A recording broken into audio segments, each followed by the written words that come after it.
Aconteceu que naqueles dias César Augusto publicou um decreto ordenando o recenseamento de toda a terra. Esse primeiro recenseamento foi feito quando Quirino era governador da Síria. Todos iam registrar-se, cada um na sua cidade natal. Por ser da família e descendência de Davi, José subiu da cidade de Nazaré na Galileia até a cidade de Davi, chamada Belém, na Judéia, para registrar-se com Maria, sua esposa, que estava grávida. Enquanto estavam em Belém, completaram-se os dias para o parto, e Maria deu à luz o seu filho primogênito. Ela o enfaixou e o colocou na manjedoura, pois não havia lugar para eles na hospedaria. Naquela região havia pastores que passavam a noite nos campos, tomando conta do seu rebanho. Um anjo do Senhor apareceu aos pastores, a glória do Senhor os envolveu em luz e eles ficaram com muito medo.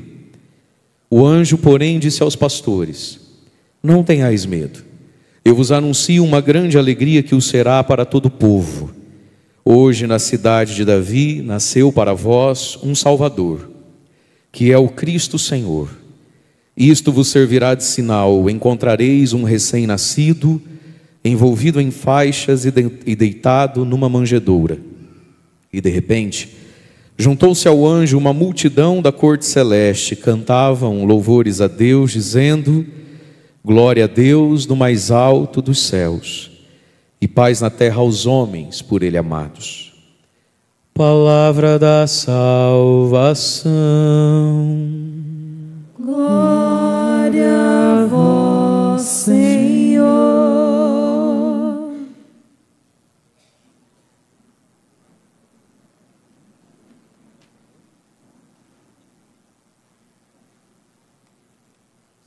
Irmãos e irmãs, é com alegria que hoje então nos reunimos aqui para celebrarmos a solenidade do Natal do Senhor, do nascimento de nosso Senhor Jesus Cristo. Hoje nasceu para nós o Salvador, que é Cristo, o Senhor. Celebramos hoje o Salvador que nasceu, e nasceu para nós, nasceu em nosso favor, nasceu para o nosso bem, para a nossa salvação e para a nossa redenção. Nós celebramos hoje esse dia santo em que Deus nos desejou para si. O que é dizer que Jesus é o Senhor, que Jesus é o Salvador, que Jesus é o Redentor? O que é dizer isso? Dizer isso é dizer que Jesus veio nos buscar para si, que Jesus veio nos fazer propriedade dele. Deus olhou para as vacas e não quis as vacas com ele no céu. Não sei se você sabe, não quero te escandalizar, na vida eterna não tem vaca. Deus olhou para os cachorros, os pets, e Deus não quis os pets e os cachorros para ele. Não quero te escandalizar, não sei se você sabe, no céu não tem cachorro. Os cachorros quando morrem não vão para lugar nenhum, eles deixam de ser. E essa sua sobrancelha erguida está me assustando. No cachorro não tem céu, no céu não tem cachorro, não tem vaca. Tudo criado por amor, com amor e criatividade. No céu tem almas humanas. Deus concede ao ser humano essa graça de ser amado por Ele, desejado por Ele. E no Natal o Senhor veio nos buscar. Diga para quem está do seu lado: Deus não veio buscar os cachorros, nem as cachorras, nem bicho nenhum. Fala para essa pessoa: só você, sua anta. Você ele veio buscar. Essa é a noite do amor, do Criador que amou a criatura. Qual criatura? A criatura humana, você e eu, profundamente amados por Deus, dispersos que somos, teimosos que somos, idiotas que somos, rebeldes que somos, vagarosos que somos, finitos que somos. Deus nos olhou e nós encontramos graça aos olhos de Deus. Deus nos quis para Ele, nos fez sua imagem e semelhança e veio nos buscar. Então dizer que Jesus é o Salvador, o Redentor, é dizer que Ele é aquele único que pode nos pegar na condição humana e elevar para a eternidade, para a vida eterna, para o céu. Mas para o céu, enquanto comunhão com Ele. O que é o céu? O céu é a plena comunhão com Deus, é a verdadeira plena amizade com Deus. E hoje se cumpre esse dia. Há 2023 anos atrás, Jesus nasceu. Não foi num 25 de dezembro, ninguém sabe ao certo o dia que foi. Alguns estudiosos dizem que possivelmente, se seguir o nosso calendário, Jesus tenha nascido em meados do mês de outubro. Porque quando o maluco aqui, o César Augusto, dá esse decreto exorbitante que só dificultou a vida de todo mundo, ele era maluco, mas alguma inteligência ele tinha que ter. Como é que ele ia fazer tantos judeus se mover para um lugar só? Então, sobretudo, isso aqui foi talvez as festas dos tabernáculos, a festa das tendas. Ele aproveitou algo que já ia haver para fazer o recenseamento. Ele queria saber e medir o seu poder. Eu sou dono de quantas pessoas, né? Quantas pessoas são minhas, quando ele ordena o recenseamento. Mas a igreja, o cristianismo primitivo, nunca teve claro o dia que Jesus nasceu. Mas aí vem um bom senso, fruto do amor. Nós vamos passar um ano inteiro sem celebrar o dia que nasceu a pessoa mais importante da história, porque esse nascimento não é só um nascimento, esse nascimento é um fato salvífico. Nós vamos deixar passar em branco? Não. Vamos arrumar um dia para isso? E aí, quando o cristianismo cresce e vai saindo da perseguição, havia o 25 de dezembro, uma festa pagã para o Deus Sol, onde se fazia o que muita gente que se diz cristã vai fazer hoje: comer, beber e transar. As orgias, com muita comida, muita bebida e muito motel. Isso é desde que o mundo é mundo. Por quê? Porque se celebrava o Deus Sol. Mas a Bíblia chama Deus de Sol, a Bíblia diz que o Cristo que virá é o Sol que nos visitará. Então, sol por sol, os cristãos foram santificando aquele feriado, aquele dia que todo mundo usava para devassidão, nós vamos usar para rezar e lembrar, então, o nascimento de Jesus. Uma vez que celebramos o nascimento de cada um de nós, nós não somos grande coisa, por que não celebrar o nascimento de Jesus? Toda e qualquer dificuldade em celebrar o Natal nasce de uma cabeça e de um coração mesquinho, frio e que gosta de polêmica e de ser diferente dos outros. Tem nada de muito elevado em questionar se a gente deve ou não celebrar o Natal, a não ser uma cabeça tacanha, mesquinha, numa personalidade que gosta de ser diferente dos outros e causar uma situação até na sua família. Não tem nada de muito evoluído em questionar o porquê de celebrarmos o Natal. Até porque o anjo disse de um hoje, né? Hoje nasceu para vós o Salvador. E nós estamos aqui, irmãos e irmãs, celebrando não só uma memória, também uma memória. Nós não podemos deixar passar em branco esse fato salvífico de mais de 2000 anos atrás. Mas nós estamos aqui para nos apropriar do fato. E essa é a beleza, e esse é o fruto da liturgia, e que só a liturgia pode dar. Existe algo de Deus que a gente pode ter, mas só pode ter através da igreja e com a igreja. Portanto, o fato salvífico, o benefício de hoje nasceu para vós o Salvador, em Alto Piquiri, hoje só se dá aqui. Lá ao redor da nossa mesa, daqui a pouco numa ceia ou amanhã num almoço. Se é que vai ter um Pai Nosso e uma Ave Maria. Porque os seus parentes é tudo pagão, e você é bundão, acho que você não vai ter coragem nem de puxar um Pai Nosso, nem uma Ave Maria no meio daquele bando de à toa, porque você tem vergonha de Deus, você é um cristão assim muito polido. Lá, se tiver um Pai Nosso e uma Ave Maria, fica de bom tom e pelo menos Deus não cai no esquecimento. Mas um Pai Nosso e uma Ave Maria ao redor de uma mesa não é um fato salvífico. Não é. Um Pai Nosso e uma Ave Maria ao redor de um Chester e de uma champanhe não é um fato salvífico. Isso serve para o Natal, isso serve para a Páscoa, isso serve para tudo. Existe algo que só é nosso. A gente só fica diante de e na possibilidade de quando a gente se reúne para celebrar como igreja. Porque existem fatos salvíficos de Cristo que para ser seu precisa da presença mesma sacramental de Cristo no sacerdócio e no sacerdote da igreja. Portanto, meus irmãos, é questão de honra hoje não deixar os nossos parentes comerem como aquilo que são, pagãos.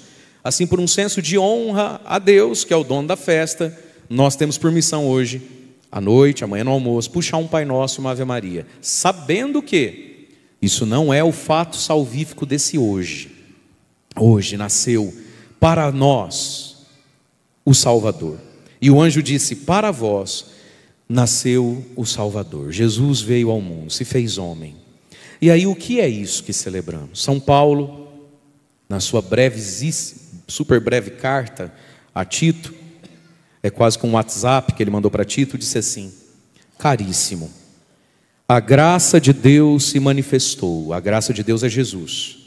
A graça de Deus se manifestou, trazendo salvação para todos os homens. Ele nos ensina a abandonar a impiedade, as paixões mundanas, e a vivermos aqui nesse mundo com equilíbrio, com justiça e com piedade, aguardando, enquanto vivemos nesse mundo com equilíbrio, com justiça e piedade, aguardando a feliz esperança que é a manifestação da glória de Cristo, a sua vinda gloriosa. A manifestação gloriosa do nosso grande Deus e Salvador Jesus Cristo. Portanto, quem é o menininho do presépio? O nosso grande Deus e Salvador está no presépio nessa noite. E aí Paulo disse: Ele se entregou por nós para nos resgatar. Quando a gente escuta essa frase, Ele se entregou por nós, a nossa cabeça, num primeiro momento e de imediato, que imagem vem? A imagem da cruz, não é? Sempre que você escuta algo parecido com isso, Bíblia ou música, não importa, porque Ele se entregou por nós. Qual é a primeira imagem que vem na sua cabeça? Na minha? A cruz. Ele se entregou por nós, para nos resgatar. E é verdade, a cruz, Ele se entregou por nós. Mas, meus queridos, onde é que começou a cruz? Onde é que Ele se entregou por você e por mim? Na manjedoura. A manjedoura já é cruz. A tábua da manjedoura já é o início da tábua da cruz. Deus se esvaziou a si mesmo. Ele negou-se a si mesmo. Não só na cruz. Esvaziou-se, negou-se a si mesmo ao se fazer homem, ser humano como nós. Ao assumir essa nossa humanidade aqui. Eu não sei se você chega aqui hoje feliz ou triste. Vitoriosa ou derrotada, satisfeita ou azeda. Eu não sei se 2023 foi talvez o pior ano da sua vida. Mas verdade ou não é que muitas vezes a vida que a gente tem, a gente olha para ela e dá vontade de sumir. Olha para a vida que temos, para aquilo que nos cabe, para aquilo que nos sobrou da vida, das circunstâncias e das coisas. E talvez você sinta vontade de morrer, de sumir, de ir embora, de se ausentar da vida através do jogo, da bebida, do álcool, da bagunça, de sair numa vida, vagando na vida, de igreja em igreja, de espiritismo em espiritismo, de mágoa em mágoa, de azedume em azedume. Quantas vezes, meus irmãos, a vida, como ela nos toca, nos parece algo sem sentido, sem beleza? Quantas vezes a gente sente a vida como uma injustiça? Essa vida que muitas vezes você sente vontade de sumir, Jesus quis essa vida para Ele. Ele pegou tudo isso para Ele. Ele que é Deus, Ele que é eterno, se esvaziou. Quando a gente olha para a manjedoura, quando a gente olha para essa noite, na sua beleza, na sua fofura, nós estamos vendo um Deus esvaziado. Porque nada disso aqui tem a ver com Ele. Só tem porque Ele teve dó. Só tem porque Ele teve misericórdia. Olhou para nós e para o nosso exercício de ser gente, para as nossas ilusões que até nos alegram e nos dão motivo, para as nossas cruzes, e teve dó, e teve amor, e veio aqui e se fez gente. E porque Ele tocou toda essa realidade humana, a nossa vida não é mais injustiça, desespero, vazio e tédio. Porque Ele tocou a nossa realidade, a manjedoura que nos cabe, não é mais desespero.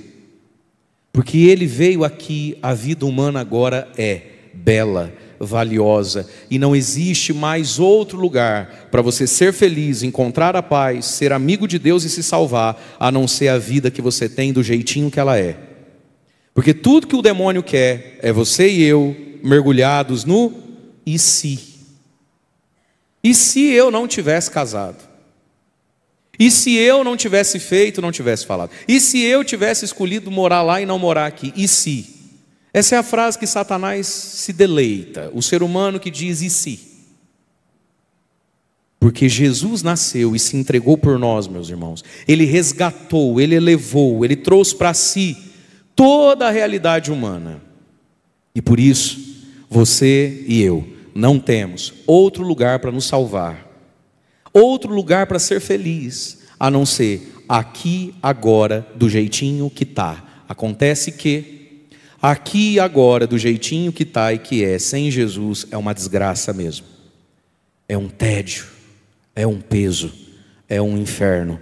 Pobre de mim, e se eu não tivesse casado? E se eu não tivesse sido padre? E se não tivesse me mandado para o Piquiri? E se eu não tivesse aceito? E se eu não tivesse querido? E aí começa o teu e se, e quem vive de e se, vive atrás do pecado. Então hoje, meus queridos, nós celebramos a nossa esperança, e nós celebramos a nossa realidade. Ele se esvaziou, Ele se entregou por nós. Ele se fez menininho, se fez humano, entrou no tempo, no espaço, no frio, no calor. Entrou, às vezes, no maior purgatório que existe da vida, que é o outro. Portanto, não tem outro jeito de ir para o céu, ser feliz, encontrar a paz, ser amigo de Deus e se salvar, a não ser aqui e agora e com esses mesmos. Hoje é a noite da gente abraçar a nossa vida. Jesus veio abraçar aquilo que muitas vezes a gente quer correr. Jesus veio planificar aquilo que o demônio quer que você ache que não devia ser seu. E se? Não tem e se, tem aqui, agora, porque Ele está aqui agora. Essa é a noite que encheu a terra. Essa é a noite que visitou a terra. E aí quando Jesus vem e acolhe o que somos, a soma daquilo que nos fez, as nossas escolhas, os nossos acertos, os nossos erros, as coisas de nós mesmos que a gente nem escolheu direito. Quantas pessoas carregam cruzes, vamos dizer, a priori de si mesmo? Você sabia que tem gente que carrega uma cruz que é anterior a ela? Nós que somos religiosos, nós vamos ser julgados pelo quê? Pela misericórdia. Por que Jesus fala tanto de misericórdia e de perdão? Por quê? Porque quem gosta muito de igreja tem um ponto cego na inteligência e na alma. E eu estou falando de mim e estou falando de você não vai escapar não. O que eu vou falar agora é você escritinho. Sou eu escritinho. Nós os bons, nós os puros. Qual é o nosso ponto cego? E qual vai ser, gente, o pênalti a ser batido para ver se a gente vai ser salvo? A misericórdia. Nós, de algum modo, demoramos, Deus me livre, tem gente que nunca consegue captar, redimir na misericórdia o fato de que muitas pessoas, e isso é mistério, por que é assim, mas nascem com uma cruz anterior a si, seja uma doença inexplicável, seja uma inclinação para o pecado, seja uma natureza não tão boa quanto nós. E você quer ver como eu estou certo? A prova de que a maioria de nós não é fruto de muita virtude, só de um embalo natural, é que nós, apesar de não termos muitos pecados, também somos muito pouco virtuosos ou fervorosos. Isso mostra que você e eu somos o que somos, não foi nem com muito esforço. Foi por uma graça mesmo, a gente já veio meio pronto. Essa é que é a verdade. Porque se for botar na ponta do lápis a nossa vida de oração e de virtude, da maioria se resume a conseguir participar da missa do domingo, porque fora disso Deus não tem mais nada de você. Você não dá mais nada para Deus. E para nós é muito difícil compreender esse resgate de Cristo que veio buscar o ser humano, seja ele, o ser humano que é hoje, na soma do que escolheu, do que fez de si mesmo, seja também naquele tanto que tem para todos nós, mas para alguns tem muito, de uma cruz, de um pecado de Adão e Eva encruado nos ossos, anterior a si mesmo, anterior à sua própria sua própria consciência das coisas. E Cristo veio para todos, para estender a mão, e aí vem a palavra. Ele veio para quê? O que ele veio fazer nesse mundo aqui? A gente precisa, agora que a gente recebe Jesus, agora que a gente comunga o Cristo que nasceu, o que diz a palavra? Cristo nos ensina a abandonar a impiedade, as paixões mundanas e a viver nesse mundo com equilíbrio, com justiça e com piedade. E isso, meus irmãos, é o que ilumina a nossa vida. Nós ouvimos aqui a primeira leitura então do profeta Isaías. O povo que andava na escuridão viu uma grande luz. Para os que habitavam nas sombras da morte, uma luz resplandeceu. Mas, meus queridos, para que se acende uma luz nas trevas? Para a gente achar bonita a luz? A luz, se você ficar olhando muito, você ofusca, você cega. Você não pode ficar olhando muito para a luz. Para que se acende uma luz? Para que o ser humano consiga andar. É para isso que se acende a luz. Se acende a luz para que a gente consiga ver as cores e as belezas. Se acende a luz para que eu possa ir do ponto A ao ponto B. E agora eu já sei do que eu desvio e no que eu não caio. Cristo é a luz que se acendeu para você e para mim. Para quê? Para que a gente veja as cores, a beleza e o sabor da vida. E fez isso nascendo extremamente, escandalosamente pobre. Que é justamente para curar esse atraso da sua felicidade. Hoje talvez você não é feliz como deveria. Por quê? E aí você vai me falar de algo que você não pode exercer poder. Algo que você ainda não pode chamar de meu ou minha.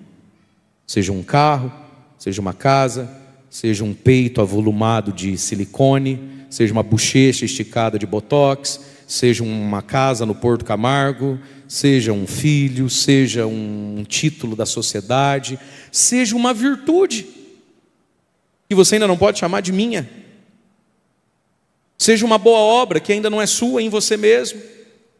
Cristo veio pobre, gente, pobre de um jeito que a gente não é capaz de entender quão pobre veio, que é justamente para tirar de nós o atraso das cores que a gente não vê e da felicidade que a gente não tem, porque Ele veio acender a luz, e Ele veio, mas veio muito pobre, veio muito inseguro, veio muito depenado de qualquer coisa. A noite do Natal, e só foi testemunhada pelos pastores, diz o Evangelho, né? Aqueles que trabalhavam no turno maluco da madrugada tomando conta de cabrito. Era o emprego que ninguém queria, era o emprego que alguém só aceitava porque não conseguia achar outro mesmo. Era o emprego que toda mãe que tinha um filho trabalhando nisso aí falava: ô meu São José, arruma um emprego bom para ele. Eram homens que perante a sociedade não podiam ser testemunhas de nada, nem nos tribunaizinhos. E eram homens que para o templo eram impuros, porque lidavam com as cabritas dos pagãos e os carneirinhos dos pagãos. Então eles não serviam nem para ir no templo colocar uma moeda na cestinha. Foi assim que Cristo veio, sem nada e com esse tipo de gente, para questionar, mas mais do que questionar, meus irmãos, curar mesmo em nós o atraso da nossa paz, o atraso da nossa alegria. De nós estamos atrasados. A paz já era para ser sua, a alegria já era para estar com você, não está por quê? Por causa de um monte de meu e minha que ainda não é meu. Cristo veio pobre e acendeu luz. A luz para a gente enxergar a beleza e a luz para a gente andar num caminho sem tropeçar. E aí vai dizer: fizestes crescer a alegria, aumentastes a felicidade, e agora todos se regozijam na tua presença, como o agricultor no dia da colheita, como o soldado no dia da vitória, porque nasceu para nós um menino, e nos foi dado um filho. Olha que lindo isso, Jesus nos foi dado. Merecer nós não merecia, então Deus pegou e deu. Já que não merece, leva de presente. Um filho, o Filho de Deus, nos foi dado.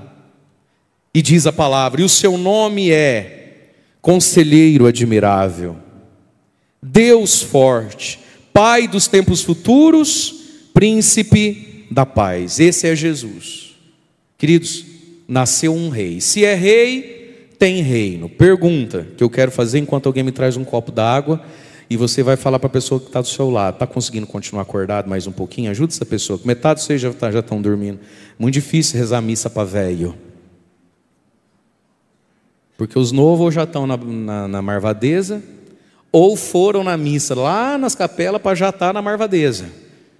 Então sobrou aqui os que já devia ter ido na missa, né?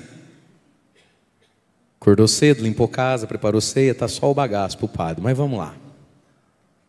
A palavra diz que ele é um rei. Se ele é rei, ele tem reino, amém? Só quem está vivo, os testemunhos de Jeová não precisa. Se ele é um rei, ele tem reino, amém? Esse rei tem um reino e ele é conselheiro admirável, Deus forte, Pai dos tempos futuros, príncipe da paz. Meu irmão, minha irmã, de que vale existir um rei com um reino desse, se eu não pertenço a esse reino? De que vale existir o melhor lugar do mundo, se eu não pertenço àquele lugar? O que muda para mim? Saber que existe a Suíça, e lá é tudo limpo, organizado. Deixa a Suíça ser Suíça. Mudou o que queria a Suíça existir? Não muda. Ele é conselheiro admirável, ele é Deus forte, ele é Pai dos tempos futuros, ele é príncipe da paz. Do que adianta ele ser tudo isso? E ele é, se nós não pertencemos a ele, se nós não pertencemos ao reino dele. O segredo da vida, meu amado, é pertencer a ele. Que ele seja tudo isso não muda a sua vida. Porque se mudasse, você não era essa pessoa difícil que você é. O que muda é pertencer a ele. Como é que ser pertence a ele? Vivendo em estado de graça, vivendo na amizade com Deus, no cumprimento dos mandamentos, e recebendo ele. E aqui tem algo que nós vamos entender. A noite do Natal, meus queridos, é uma noite profundamente eucarística. A noite do Natal é uma noite profundamente sacramental. São José e a Virgem Maria tiveram que ver para além dos olhos, pegaram no colo. Imagine Jesus recém-nascido, o zoinho nem abre ainda. Aquela linguinha assim, ó.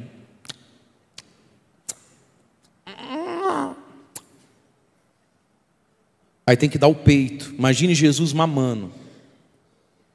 Agora imagine Jesus tendo que levar tapinha nas costas para arrotar, gorfando. Agora imagine que você tem que limpar, tem que curar o umbiguinho dele, que senão infecciona, morre. Agora imagine a fraldinha cheia. E tem que erguer as perninhas dele assim, as duas, né? Junto aqui no tornozelo. Aquele bumbumzão, o saquinho assim. E Nossa Senhora passando o paninho, limpando Jesus.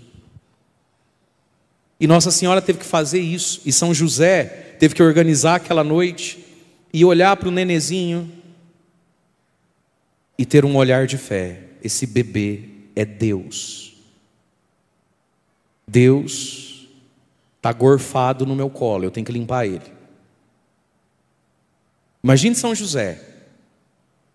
Deus está chorando. Será que é cólica? Será que é ouvido? Deixa eu botar ele aqui e bater. E essa mulher, não fui eu que engravidei. Foi Deus que engravidou. Ela é esposa do Espírito, ela é esposa de Deus. E eu preciso limpar esses cocô de vaca aqui, dar um jeitinho, dar uma fofada, porque a esposa de Deus tem que esticar as pernas. E o nome disso é o quê? É fé. A noite do Natal ela é sacramental. Deus num bebê, como é para nós, Deus na Eucaristia, o olhar de fé. A Eucaristia é o sacramento do Natal, do despojamento, da pobreza. Tão pobre quanto Deus se fazer bebê, é Deus se fazer pão. É Deus se fazer a Eucaristia. Portanto, meu irmão, minha irmã, como é que pertencemos àquele que é conselheiro admirável, Deus forte, Pai dos tempos futuros e príncipe da paz? Estando na graça dele, rezando a ele e comungando ele. Porque senão, sem o altar, que é a manjedoura de toda paróquia, de toda capela, sem o Natal, no mínimo semanal, que é a Eucaristia, de nada adianta ele ser tudo isso. De que vale um reino se eu moro em outro? Tem que entrar no reino, entrar na graça de Deus, do Cristo que estende a mão, que oferece a misericórdia, para que nós possamos expressar tudo isso aqui que diz a palavra. Grande será o seu reino, é uma paz que não tem fim. Quem está em Cristo é uma paz, a paz que te deixa em paz, né? Com você, com as suas coisas, e a paz que te deixa pronto para o bem que tem que ser feito. Isso é ter Cristo, meus irmãos. O que é ter fé, minha gente? Que eu sou uma pessoa muito de Deus. Por esses dias eu tive uma conversa tão triste com uma pessoa muito querida. Ela veio tentar ajudar outras pessoas. E disse: padre, o que a gente poderia fazer? E me mencionou alguns casos. Eu, nas minhas contas, somei as histórias dela com as minhas. E se Deus não intervir, e se a pessoa não reagir nas minhas contas, aqui na nossa cidade, talvez até meio de janeiro, virada de ano, meio de janeiro, não chega carnaval, nós vamos ter uns 8 divórcios. De tudo gente que a gente conhece. E aí, sem julgar ninguém, porque ninguém está na pele de ninguém, eu na pele de uma pessoa dessa talvez ia me divorciar também. Eu não sei, eu não sou ele, eu não estou no lugar dele, eu não estou no lugar dela. Para falar a verdade, eu no lugar de alguns eu não tinha era casado, mas tá bom, vamos fazer andar a conversa aqui. E essa pessoa falou para mim, falou: padre, como é difícil também, né, padre? Aí vai lá, chora, a gente tenta ajudar, eu venho aqui no senhor, mas assim, não vem numa missa, não escuta, não quer nada, para tudo tem desculpa, para tudo não dá, complicado também, né? E aí essa pessoa falou para mim assim: padre, falta Deus nessas pessoas. Olha, o senhor sabe a minha história, o que eu já passei, o que eu passo, o que eu superei. Esses dias até falei com alguém que está nessa dificuldade também, e falei para essa pessoa: fulano, fulana, a gente tem que ter Deus na nossa vida. E é verdade, a pessoa está certa, né? É essa pessoa me dizendo que uma pessoa, né, disse assim: não, mas eu tenho Deus na minha vida, eu tenho bastante fé. E aí eu disse para essa pessoa que estava desabafando comigo, veio trazer situações: padre, como é que a gente pode fazer? Falei para essa pessoa, olha, acho que a gente precisa dar um jeito, conseguir de evoluir essa frase ser de Deus. Evoluir essa frase ter fé. Eu evoluí dentro da minha cabeça. Eu não sou papa, nem estou escrevendo um livro, eu só vou dividir com você. Você compra se você quiser. Porque pode ser que amanhã também eu evolua ela de novo, ou volte para trás, mas hoje é essa. Ser de Deus, ser de Cristo, ter fé, meus irmãos. O que é ser de Deus? Ser de Deus, minha gente, é ser e permitir Deus ser para o outro em mim. Eu sei que não é fácil o que eu falei, não é popular, é ruim de vender. Não é igual o refrão pegajoso de música de sertanojo que você gosta de escutar. Mas vamos lá. O que é ser de Deus? Ser de Deus é permitir que Deus seja para você através de mim. É isso que é ser uma pessoa de Deus. Que Deus seja para o outro através de mim. São José era um homem de Deus? Sim ou não? Só quem está vivo, sim ou não? Sim. Por que São José era um homem de Deus e Judas? Porque o problema hoje é esse: se São José for dar conselho para Judas Iscariotes, o Judas fala o que para José? Não, mas eu tenho fé, porque eu sou de Deus. Por que São José é um homem de Deus? Porque Deus é para Maria e para Jesus em São José. Isso é ser de Deus. Ser de Deus é ser e permitir Deus ser para alguém através de mim. Isso é entrar, meus irmãos, no reino de Deus. É isso que a gente está celebrando essa noite. Deus deu tudo, doou tudo, esvaziou tudo e se movimentou. Ele veio em nossa direção. O que é ser de Deus? Ser de Deus é ir em direção a Deus de volta, através do outro, da igreja, da vida, da cruz e do que está reservado para nós. Isso é ser de Deus. Isso é ser de Deus. Que Deus seja em mim para alguém encontrar aquilo que Deus é. Deus é conselho, Deus é força, Deus é provisão, Deus é paz. E onde é que vou encontrar isso? Em você, no Deus que te habita, no Deus ao qual você não se nega, no Deus ao qual você se devolve. Isso é ser de Deus, se devolver. Nós celebramos hoje a noite de alguém que se fez pobre por nós, para que a gente se esvazie da gente em direção a algo, em direção a alguém, a sair de nós mesmos. E aí, meus irmãos, vem para nós esse olhar primeiro vertical, né? O salmo de hoje é bem bonito. Hoje nasceu para nós o Salvador, que é Cristo o Senhor. Aí vem as estrofes do salmo. Cantai ao Senhor Deus um canto novo, cantai ao Senhor Deus a terra inteira. Por isso que Santo Agostinho vai dizer: cantar é próprio de quem ama, e quem canta reza duas vezes. Mas o início da frase é esse: cantar é próprio de quem ama. Enquanto eu tento tirar esse fogo que está na minha garganta, pergunta para quem está do seu lado: por que você não abriu a boca na missa ainda hoje para cantar? Você não ama Deus? Cantar é próprio de quem ama. Olha o que está sendo dito aqui: cantai ao Senhor Deus um canto novo, cantai ao Senhor Deus, ó terra inteira. Meus irmãos, quando a gente canta a Deus, a gente canta com a terra inteira. Ou você acha que os passarinhos estão fazendo o que quando bate asa e faz o barulhinho deles? É que você não lê Bíblia. Mas tem 3 salmos que fala. O que o passarinho faz quando voa e faz aquele barulho? O que você acha que é o peixe dentro da água fazendo? Quando um animal no pasto faz... O que você acha que ele está fazendo? É que você não lê Bíblia. Eles estão louvando a Deus. E nós somos convidados, meus amados, ao louvor de Deus. Fala para quem está do seu lado: abre a boca na missa, tá? Próxima vez você abre a boca na missa, tá? Onde é que você está agora? Cantai ao Senhor Deus um canto novo, ó terra inteira. Você faz parte da lua?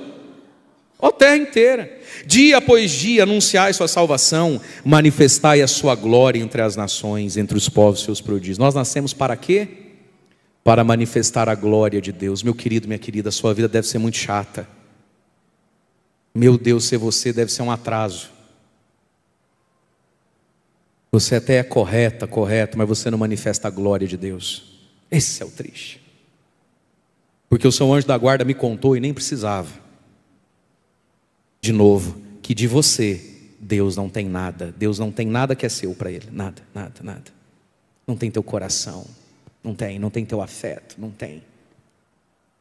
Porque muitos de nós, toda a nossa moralidade e boas obras nem para Deus é para nós. É para poder ter um alívio de dizer: nunca fiz, graças a Deus. Mas o teu afeto Ele não tem nada. E é por isso que Ele falou: as prostitutas e os cobradores de impostos vos precederão no reino dos céus.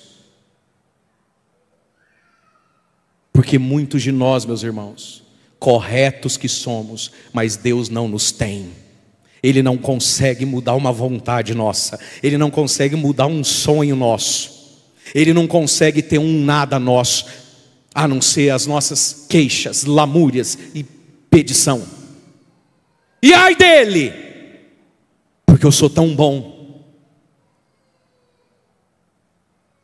As nossas igrejas estão cheias de gente que precisa começar de novo, meu irmão. É por isso, meus queridos, que eu sou, e cada vez mais sou, apaixonado pela Bíblia, pelos Evangelhos. Nada contra, porque também divulgo, faz parte da vida espiritual completa. Devoções, crenças, ixi, eu tenho um monte. Mas nós precisamos voltar ao Evangelho, nós precisamos voltar a Cristo na palavra. Porque foi essa fé sem o Logos de Deus que fez os fariseus matarem Jesus. É possível ser ilibado e Deus não me ter. Porque é possível que isso seja a minha vanglória. É possível que seja isso e nisso que eu mantenho distância do serviço, do trabalho e da manjedoura.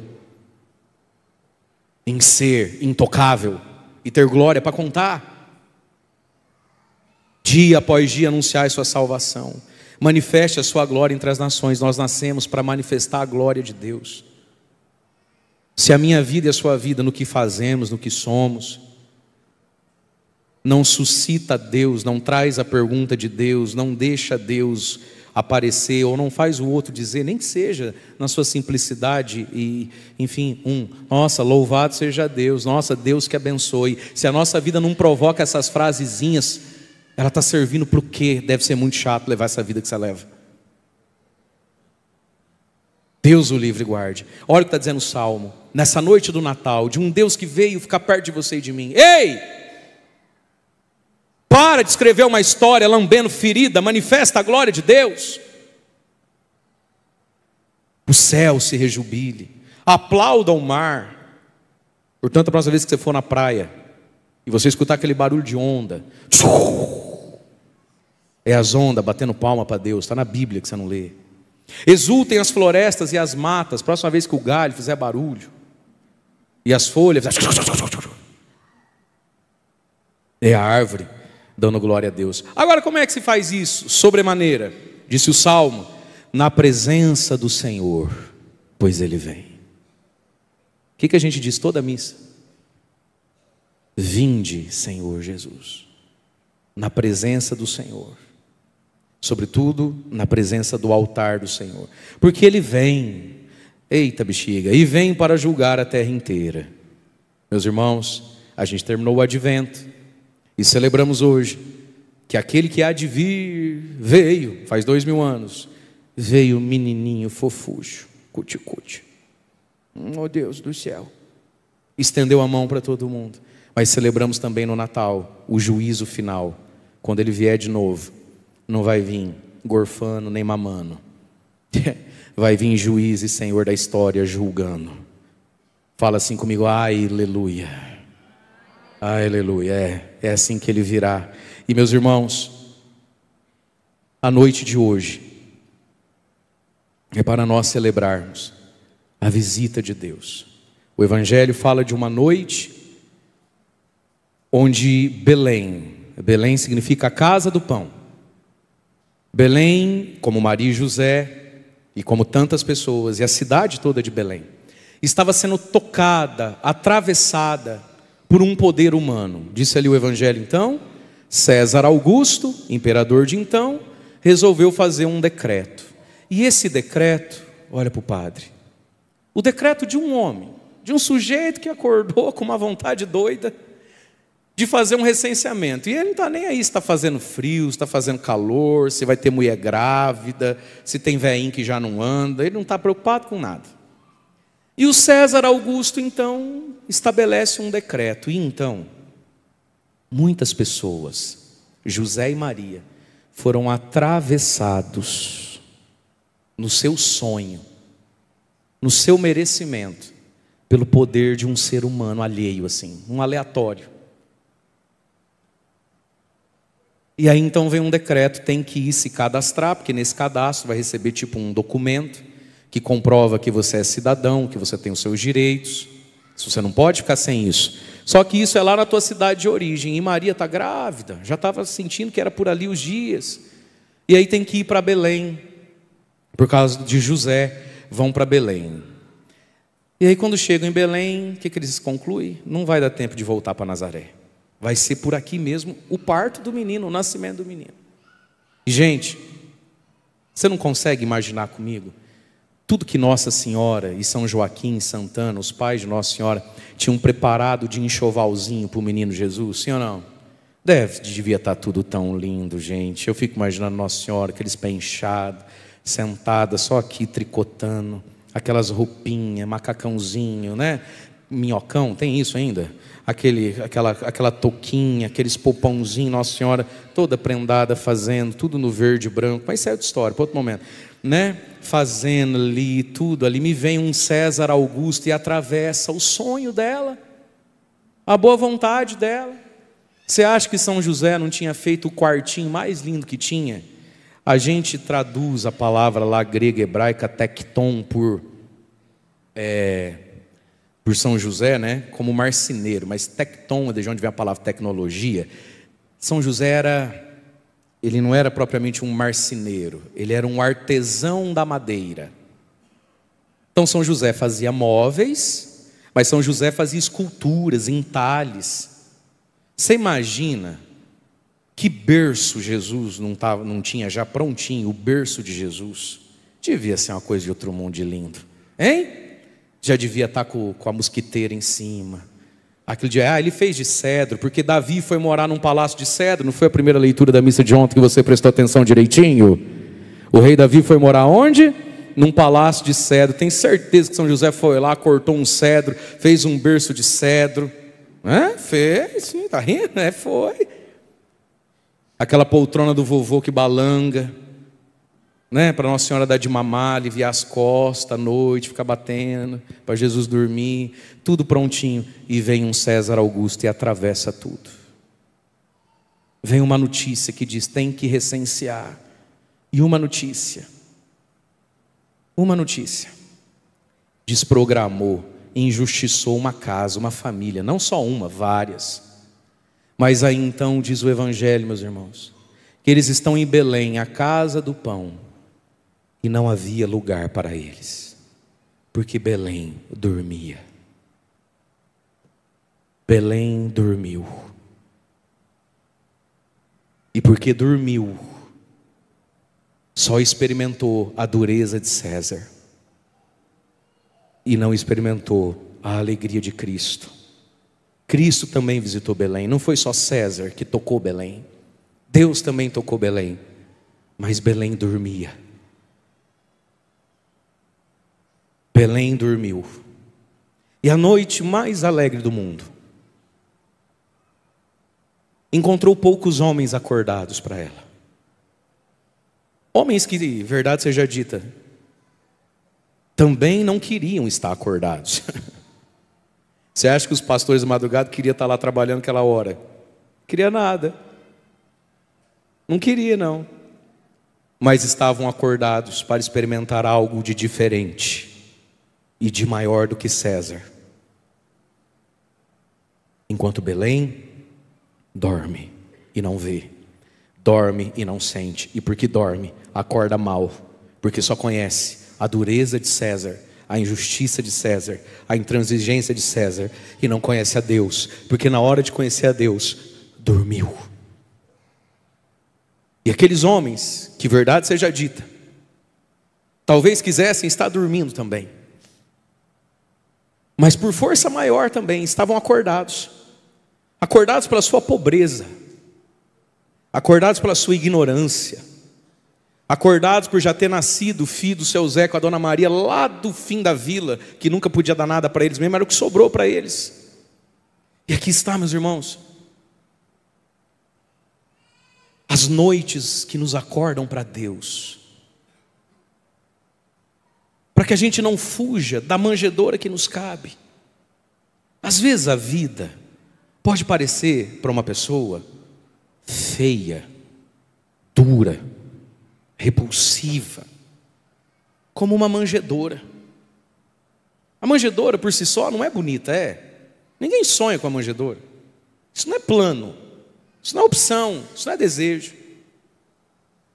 Mas sabe, meus queridos, nós não podemos mais continuar dormindo em cima de nós mesmos, das nossas dores e das nossas distrações. Belém dormia. Dormia porque, verdade seja dita, também nunca tinha ganho tanto dinheiro na vida.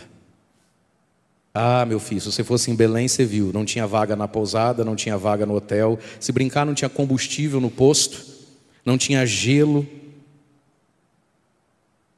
Já comprou seu gelo para amanhã, né? Porque hoje à tarde eu fui comprar ali, porque minha família falou de comprar um pacotinho de gelo. Eu comprei o último do posto lá. Fiquei até com peso na consciência. Falei, Senhor, depois de mim todo mundo vai tomar bebida quente. Falei para a moça, falar com o seu patrão. Nem é hora para ter acabado o gelo, não. Belém nunca tinha ganho tanto dinheiro. Cidade lotada. Então acabou o gelo, acabou o combustível, os mercadinhos vendeu, tudo está dando certo. Uma benção. Mas Belém não viu. Nós precisamos, meus amados, acordar. Acordar para Cristo que vem na noite, para o Cristo que vem na manjedoura que a gente quer manter distância, para a manjedoura que a gente não quer abraçar nem acolher. E porque Cristo veio assim, não tem outro lugar para eu me santificar, para eu me salvar e eu ser feliz, a não ser aqui, agora, através do que Deus, na sua providência, me designou a viver. Porque na vida você escolhe, a partir do mistério do Natal, como é que você quer olhar você? Você é um injustiçado ou um designado? Eu fico imaginando Jesus, quando Deus Pai falou assim, filho, para mim já é a plenitude dos tempos. Acho que agora eu posso mandar Gabriel falar com aquela moça lá, e você nascer na terra e salvar tudo isso aí. Deus é eterno, não conhece tempo. Deus já viu o amanhã. Então Jesus lá do céu, se eu fosse Jesus, eu falava que eu não vinha não. Eu falava, vou não. Eu vou lá para 2023, que daí já tem ar-condicionado, que daí já tem carro, já tem Wi-Fi, já tem internet, né? Aí eu já nasço 12 vezes campeão brasileiro. Eu vou agora? Não. Gente, Jesus veio sem nada dessas coisas. Agora, por que Jesus veio? Porque quando o Pai deu a ele isso, ele podia se sentir um injustiçado, mas ele se acolheu designado para. Maria podia se sentir injustiçada, ela se assumiu designada para. José podia se sentir um injustiçado, se sentiu designado para. Moisés, aposenta não, volta lá no Egito e tira aquele povo de lá. Ele é um injustiçado, ele é um comissionado, ele é um designado. E aqui está, meus irmãos, a noite do Natal é uma missão para nós, para a nossa manjedoura. Às vezes a vida, às vezes o esposo que você tem, a esposa que você tem, às vezes a época que você está vivendo parece uma manjedoura feia. E aí a gente se sente injustiçado, quando na verdade a gente está sendo designado a ela. Entende isso? E é na medida em que Deus é para essas coisas e para essas pessoas, através de mim, é que eu me curo, é que eu me saro. É que a gente se levanta desse vazio, desse tédio, desse chilique, dessas perguntas besta e dessa virtude que nunca vem. Quando a gente olha e quer ser Cristo, na pedagogia do Natal, esvaziamento, pobreza, doação de si. Isso é Cristo. Isso é o sentido de comungar. A gente receber essa missão. E olha então que linda é a nossa vida. Que lindo é o nosso papel. Linda é a nossa vida porque Cristo se fez ser humano. Mas olha a grandeza, a altura da nossa vida, meus irmãos. Olharmos e perguntarmos: o que de mim não precisa mais ficar aqui, pode ser seu. O que de mim pode ser dele, o que de mim pode ser desse momento. O que de mim não é para ficar aqui. Isso é o Natal. Jesus no céu se olhou e chegou, Gálatas 4:4, a plenitude dos tempos. O que Deus quis nascer de mulher? Era o momento onde Jesus não podia mais ficar com ele no céu. Era a hora dele vir aqui, sair, derramar. E é por isso que ele salva. E a vida da gente é redimida nesse movimento. Da gente sair da gente. Da gente ir. Quero terminar partilhando um testemunho, uma coisa, uma graça. Quando, antes da ordenação, na nossa diocese, já há vários anos, a gente tem o costume e a obrigação de fazer um retiro de 30 dias de silêncio. Os exercícios espirituais de Santo Inácio de Loyola. Tem toda uma pedagogia de 4 orações por dia, de 1 hora cada uma, 4 grandes meditações de oração pessoal, por 30 dias. E o ponto alto de cada meditação, se Deus assim o quiser, é que a pessoa que faz o exercício espiritual chegue à contemplação daquele tema. Por contemplação significa, sem o uso da razão descritiva, sem meditação, o que é bom, que a pessoa entre num estado de consciência mesmo, onde ela vê ou revê pessoas e fatos da sua vida, diferente, inexplicavelmente diferente. A gente poderia chamar de uma grande cura interior, uma contemplação aos olhos de Deus. Ou que a pessoa, de algum modo, veja como se estivesse junto com o texto bíblico. E dali, claro, vai tirar algo que muda algo da vida dele. Então é muito mais do que a imaginação e muito mais do que a meditação no sentido o que esse texto bíblico me ensina. É um passo além. Aí eu fui para o retiro, 30 dias. Aí já explicaram isso, que a gente tinha que pedir a graça da contemplação, né? Então são 120 orações. Mais a oração da noite, que aí tem uma quinta oração da noite que tem que repassar as 4. Então é 5 por dia. 30 vezes 5, 150. 150 oração, 150 horas de oração. Onde em cada uma, se Deus o quiser, pode acontecer a tal da contemplação. Então, são 150 pênaltis. Eu chutei os 150. Sabe quantos eu acertei? Chuta. Chuta. Se acertar, eu te dou um panetone. De 150. Vai. Não tem cliente velho aqui. Uma. A senhora não faz essa cara para mim não. A senhora não foi lá fazer? Vai lá, depois a senhora vai. Se a senhora fizer uma. Eu consegui de fato uma contemplação. E a contemplação que eu tive foi um dia meditando sobre São José. Tinha uma oração própria sobre São José. Acho que mais de uma, contemplação de José. E eu tive uma contemplação. Não no sentido de um fato da minha vida, de uma pessoa da minha vida que aquilo ficou mudado. Não foi isso. Mas Deus me deu a graça de ver São José. E eu vi São José. E estive no espírito com São José. Na noite do Natal. Apesar que eu não me lembro se a contemplação era sobre a noite do Natal. Eu só lembro que era São José. Mas Deus assim o quis.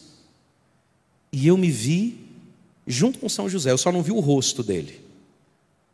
Mas eu me sabia do lado dele. Do lado dele. E São José tinha nas mãos como que uma vassoura. Uma vassoura de muito antigamente. Aquelas que você bota muito ramo na ponta e amarra, né? Aquelas vassouras muito antigamente. E São José tinha tipo isso nas mãos. E eu escutava um choro de bebê. E eu sentia que esse bebê estava no colo de uma mulher. E era como se eu estivesse dentro de uma gruta.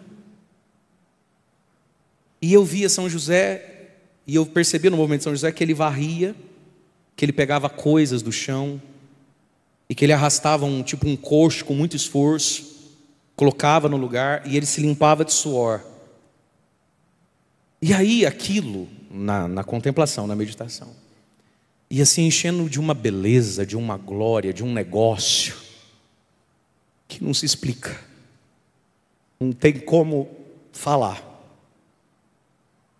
E foi isso, e eu fiquei com isso. Aí nesses retiros tem sempre alguém, às vezes, nem não necessariamente precisa ser um padre, no nosso caso tinha um padre já bem idoso. E eu fiquei o dia inteiro com aquilo dentro de mim.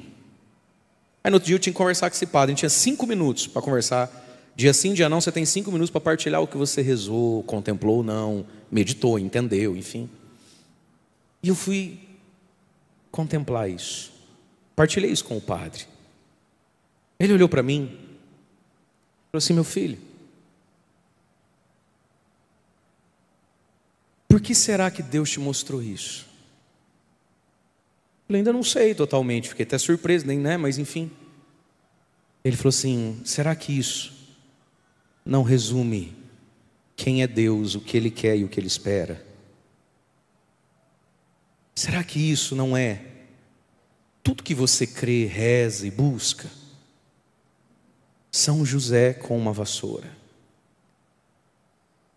E aí ele falou assim para mim: e na contemplação e na visão que você teve, que você está me contando, São José não mudou demais as coisas. Ele só melhorou as coisas. Deixou mais bonito, deixou mais limpo. E o choro do bebê passou e continuou tudo igual. Será que isso, Mário, não é o que Deus é? Será que isso não é o que Deus quer? Será que isso não é o que faz a vida ser vida? Ser como São José? Será que isso não é o Natal? E ele foi fazendo essas perguntas para mim. E gente, o ser humano, no caso eu, a gente é tão cretino, a gente é tão difícil. Que isso já deve ter 14 anos. E eu fui pensar, talvez, uma homilia, uma reflexão de Natal, a partir disso, ano passado. Porque Belém dormiu. A gente dorme nas nossas ansiedades, nos nossos sonhos, as nossas correrias. E meus irmãos, nós precisamos acordar, porque não foi só César Augusto que tocou a sua vida. Não é só o poder do humano que toca a nossa vida, para o bem ou para o mal. Existe uma visita, se a gente tiver acordado, e uma visita que nos leva a ser Natal para nós mesmos, né? Mas Natal para os outros, como foi José nessa noite santa. O que foi que fez José nessa noite? O que foi que alterou? O que José pôde nessa noite? Não pôde nem carregar o berço que fez. Mas por causa dele, Maria e Jesus tiveram uma noite feliz. Por causa de José. E José teve uma noite feliz por causa de Maria. Eu acho que Nossa Senhora na noite do Natal também precisou sair de si. Eu acho que ela olhou para o José e sentiu dó e falou: eu não vou pesar mais ainda os dramas do meu marido. Acho que Maria olhou para José e falou assim: eu não vou reclamar. Acho que não adianta eu falar para ele: ai, vai nascer agora, no meio das vacas agora. Coitado, ele já está envergonhado, ele já está triste, eu vou ficar quieta. E Deus foi consolo para José no silêncio de Maria. Amém, mulherada que fala muito? E Deus foi proteção para Maria em José, que ao invés de ir no boteco beber, porque travou de medo, eu não sei ajudar num parto, ai minha Nossa Senhora, eu vou desmaiar, resolveu varrer e ajudar num parto. E Maria recebeu de Deus proteção, porque Deus foi em José. Bate no teu peito comigo e fala: estou entendendo tudo. Vamos ficar em pé.